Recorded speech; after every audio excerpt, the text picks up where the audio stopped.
There are 32 LEGO Star Wars sets retiring at the end of the year, so let's rank them from worst to first. The Stormtrooper mech takes the crown as the worst set. In general, mechs aren't good, and all three of them didn't get the best reviews. Out of the three mechs, this one is the one that I care the least for. In 31st is the Darth Vader mech. This is right above the Stormtrooper mech simply because of the Darth Vader minifigure, and Darth Vader is just really cool. Besides that, I don't really care too much for this set. In 30th is the Boba Fett mech, and it's the only one I can justify buying. The Boba Fett minifigure is really good, but that's about it. Hopefully we don't see the mechs return. At 29 is the Boba Fett Microfighter. I will preface that I am not all too invested in microfighters, but with that being said, this microfighter looks really good. I really like the Boba Fett minifigure, but I would rather prioritize other sets over this. Mandalorian's N1 Starfighter comes in at 28th. The N1 Starfighter is a very good model for a microfighter, but with how overpriced this set is, that just steals the show. With two minifigures, this set is $16, and the Boba Fett with only one minifigure is $10.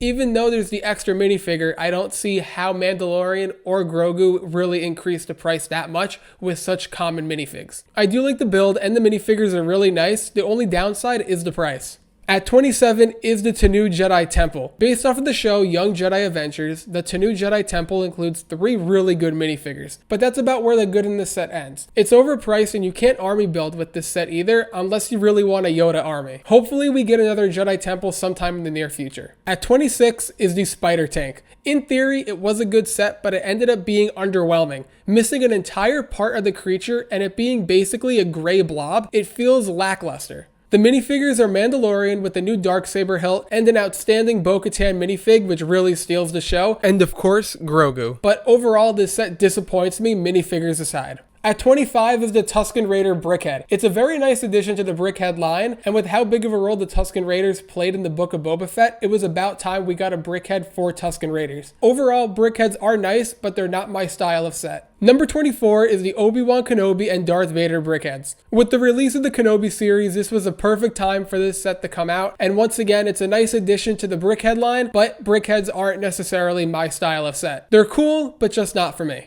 At number 23 is the Pirate Snub Fighter, and this is a set that we honestly could have gone without. Two minifigures that are very similar, the only difference is the clothing that they have, and nothing really special about the ship either. This doesn't really excite me, and it's a set that I don't mind passing up on. The 332nd Ahsoka's Clone Trooper Battle Pack comes in at 22nd, and this left so much on the table. The biggest flaw is having a named character in the Battle Pack. Captain Vaughn is a very cool character, but there should never be a named character inside of a Battle Pack. As clone army building is gaining popularity, I don't think fans want to buy multiple of this set just to get duplicates of Captain Vaughn. Another glaring issue are the helmet holes. As for the builds in this set go, I'm a big fan. The Swamp Speeder and Cannon are very nice and great additions. In 21st is Yavin 4, and this set was a disappointment in my eyes. A set fans waited so patiently for, and it doesn't feel like it was fully delivered. The watchtower in the trees look plain, and it doesn't feel like it's $170 worth of Lego. The minifigure selection is magnificent. The back of the set is open and has many rooms that you can recreate many different scenes from the movie with, but they all feel empty yet cramped at the same time. I would love to see a remake of this set in a few years and what potential improvements can be made because I really want a nice Yavin 4 base. In the 20 spot is everyone's favorite Wookiee, Chewbacca. And this set has really grown on me since it's been available. The face doesn't look the best, but the detail everywhere else is really nice.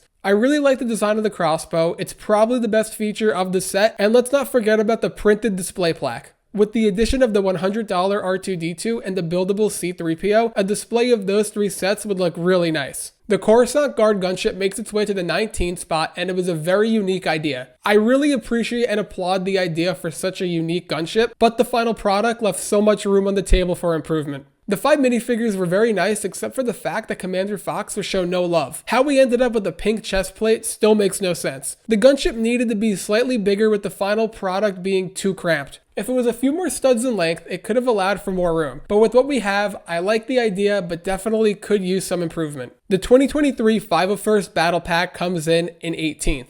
This is a very good battle pack, but it's not quite as good as the original 501st Battle Pack. No, I don't know if any other version could be as good as that original 501st Battle Pack. The biggest complaint I have is on the 501st Officer where the rangefinder is way higher than it should be and the box art falsely advertises that. Besides that, overall, this is a great battle pack and we have many more amazing sets to get to. Number 17 is Yoda's Jedi Starfighter, and this set is going to be gone way too soon. I love all Jedi Starfighters, and that trend continues here. We get a Yoda and R2-D2 with the simple build, which was an upgrade over the previous Yoda Jedi Starfighter from 2017. If you have the 2017 version and want to upgrade, this is your solution. One day, I hope to have a UCS version of Yoda Starfighter. Number 16 is the Millennium Falcon, in what arguably is the best playset Millennium Falcon to date. An excellent selection of minifigures, with Lando far and away as my personal favorite in the set. You get great features and functions in the Falcon like we see on screen. A rotating turret and panels that open to access the entire interior of the Falcon. I didn't realize how long of a shelf life this set has had, and it's very telling that both this and the UCS Falcon are both the longest reigning Star Wars sets on shelves at the moment.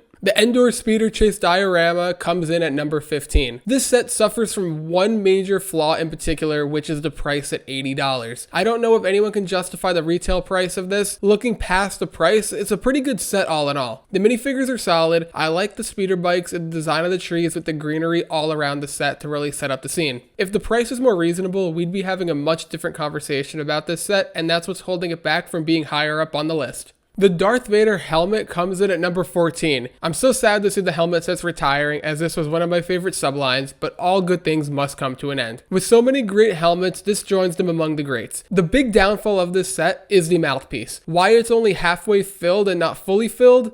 I'm not sure. I always find myself drawn to that particular part of the build and can't seem to look away. It's super distracting.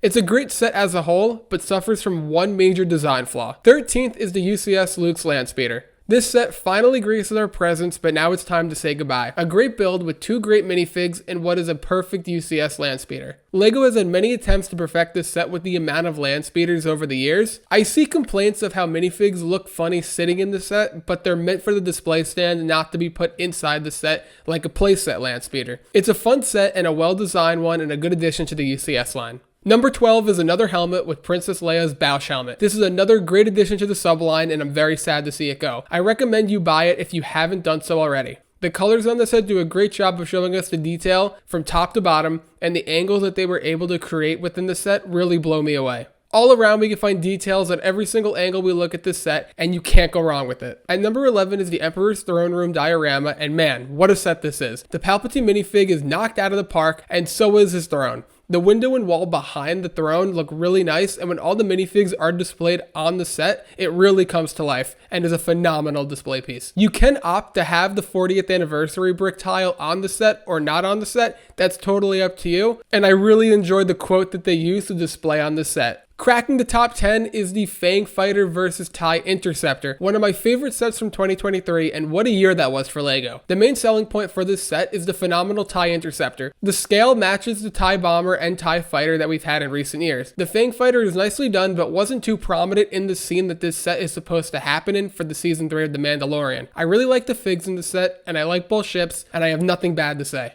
Obi-Wan's Jedi Starfighter is in 9th. A nice build followed up with 3 great minifigs. The Kenobi minifig is really nice, and Taun We steals the show. Who knows when the next time we're going to get a Kaminoan minifigure. LEGO very well could have just included Obi-Wan Kenobi and R4, and I'm very grateful for the inclusion of Taun We. Number 8 is the buildable R2-D2. Packed with so many play features, everyone's favorite droid has it all. The head rotates 360 degrees, and you can display R2 with or without his third leg. It's up to your choosing. I really like how they put a miniature build of Luke's lightsaber in as well, which is a little fun Easter egg and a nice little side build. Overall, with so much posability and play features, this is an amazing set. Number 7 is the New Republic E-Wing vs. Shin Hati's Starfighter. If you're looking for a set to break away from the typical gray and black color of Star Wars, this set is the one for you. Just like the Fang Fighter and TIE Interceptor, it's 2 great builds packed into a singular set. All 5 minifigures are amazing and done in a magnificent way. The coloring for the New Republic Astromech droid is very fun, and I never get tired of looking at it. Ample play features, great design, amazing minifigures. What's there not to love about this set? Commander Cody's helmet comes in at 6th. The Phase 1 version was a great idea. We found out that the Cody was Phase 1 and Rex was Phase 2, and fans were a little confused as to why both weren't either Phase 1 or Phase 2. I quickly grew to like the idea of being able to have one of each Phase 1 and Phase 2 helmets.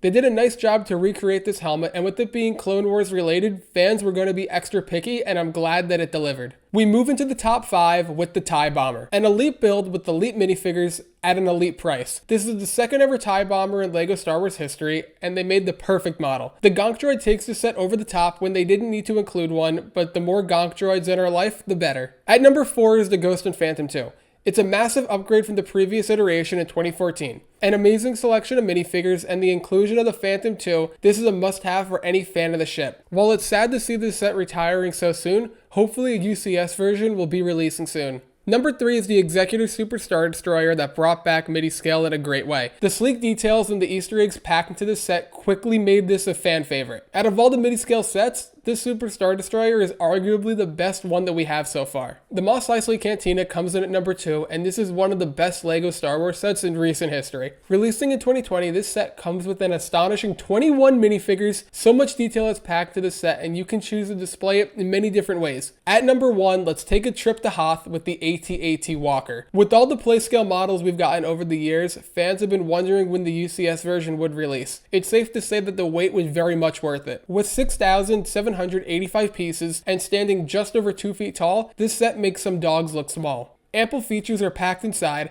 and this now allows fans to make a Hoth mock with the UCS AT-AT. Let me know what you think about the list created here today. Which of these sets are you most interested in getting before they retire? And I'll see you in the next one.